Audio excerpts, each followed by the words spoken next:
Denver 7 On Demand is brought to you by Ferguson and BAC Appliance Center, the best in bath, kitchen, and lighting for your home. And good morning to you. I'm Brian Sanders. Here's the latest from Denver 7. Breaking news from overnight: a Thornton police officer suffers injuries after being hit by a car while carrying out a traffic stop during the morning commute. Denver 7's Micah Smith was on the scene and has the latest information. On 4 this morning, a driver hit the police officer who was conducting a traffic stop. Right now, we're still trying to determine if the police officer was inside of the police cruiser or outside when this happened. Thornton police say that officer was taken to a local hospital where the officer was treated for non-life-threatening injuries. Right now, this is a good time to remind everyone of Colorado's move over laws. Keep in mind, if you see first responders on the side of the road, you must move over, and if you can't, you have to slow down. In 2017, penalties for not moving over were increased, and that was due to State Trooper Cody Donahue, who was hit and killed. So now, if you do not follow the law, you could end up with a 12 to 18-month prison sentence or a $100,000 fine. For more on this situation that happened this morning involving the Thornton police officer, head on over to thedenverchannel.com. Reporting in Thornton, Micah Smith, Denver 7. Thank you, Micah. After nearly 2 years of looking into Russian interference in the 2016 presidential election, Special Counsel Robert Mueller is finished with his investigation. Attorney General William Barr released a 4-page letter to Congress outlining the report's findings.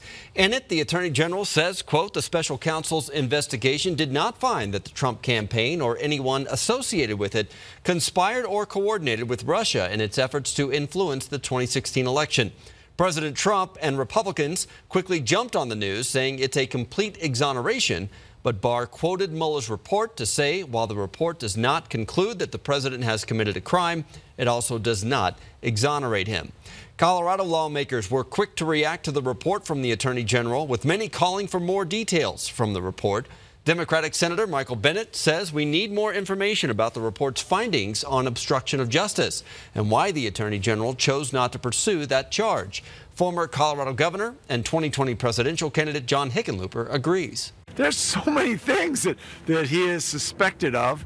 Let's see what the report says, and then we can begin to draw conclusions. Republican Senator Cory Gardner says the public needs to be able to see as much as that report as possible, but the principal findings reveal that the president and his team did not collude with the Russian government. Gardner adds Congress needs to continue to pressure Russia and not let them go unpunished for these acts. Today, the House Finance Committee continues work on an oil and gas bill to give more local governments power to regulate the industry. But the leaders of some Colorado cities and towns are pushing back against the bill. A group of 46 elected officials from largely rural communities sent a letter to Governor Jared Polis opposing the bill. They say they're being excluded from the current debate. It just seems like they are going to impose their will on, the rest of the state and not let us have a say. Last week, the city of Evans and Morgan County each voted to approve a resolution to oppose the bill. Today, the people living in a Denver apartment complex hope to get answers after a pair of apartment fires just months apart. Representatives from the South Metro Fire Department will meet with residents of the Covington at Cherry Creek Apartments this afternoon. The first fire happened on New Year's Eve, and the complex told residents it was started by a grill, but fire investigators say that cause is still undetermined. If you are relying on a pension to support you and your family in retirement, Contact 7 has important new information for you this morning. Denver 7's Nicole Brady shows us how new rules from the Treasury Department could affect your pension payments.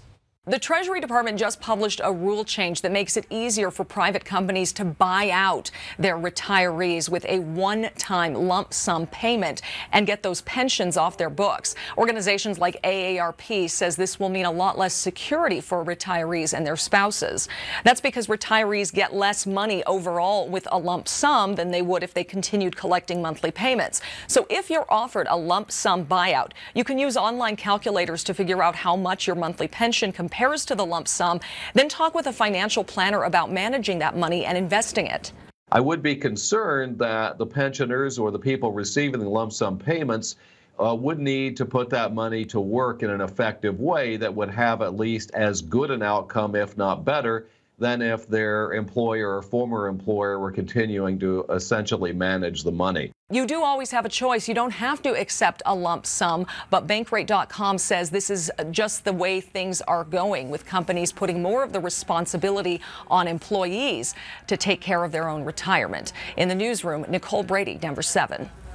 We have some warmer temperatures this week. Lisa Hidalgo has your forecast. It is going to be so pretty, Brian. We're looking at today, temperatures near 60 degrees. Pretty foggy this morning, but skies will clear out. So we're going to be under a mostly sunny sky today. Low 50s by noon and then close to 60 between 4 and 5. Here's a look at those highs. By 4, Brighton 59, Aurora mid to upper 50s, and there in the Montclair neighborhood a high of 60. So a nice afternoon, and that puts us right at, if not just a few degrees above normal.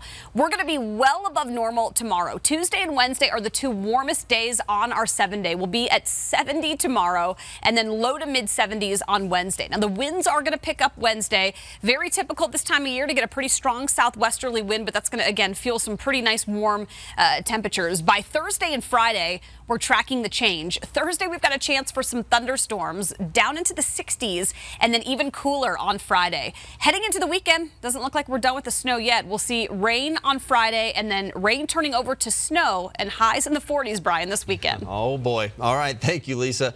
If you are like most of America, you didn't win anything in Saturday's Powerball drawing, but not to worry because no one hit the jackpot. So we all have another chance to win it on Wednesday. This time the jackpot will be $750 million or $465 million if you decide to take the lump sum. This has been your Denver 7 on-demand update. Thanks for joining us here, and be sure to check back later today for another update and download the Denver 7 app for breaking news and alerts. Have a great day.